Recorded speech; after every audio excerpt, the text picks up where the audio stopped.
Hi, I'm Dr. Patty Ford, and I want to talk to you today about taste.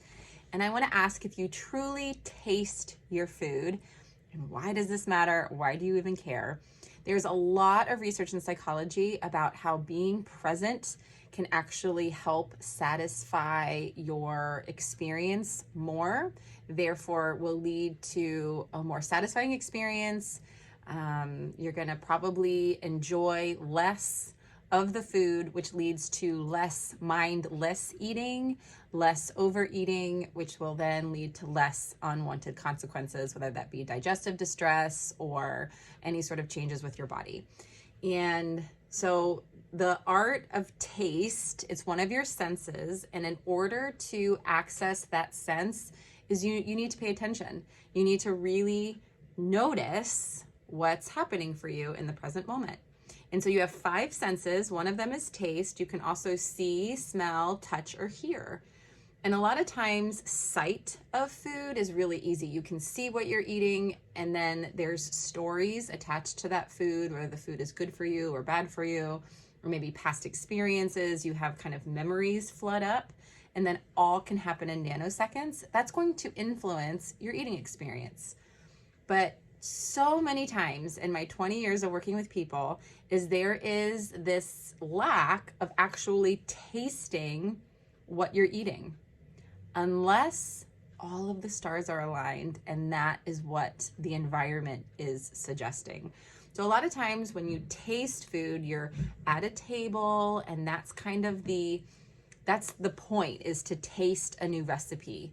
And sometimes we close our eyes and it's a silent or silenter environment, and you really hone in on the flavors. Food connoisseurs do this really, really well naturally. Sometimes they're doing it for work. But if you have a heightened sense of taste, you can do this in a crowded room, or you can tell this tastes funny or this tastes wonderful. I want more of it.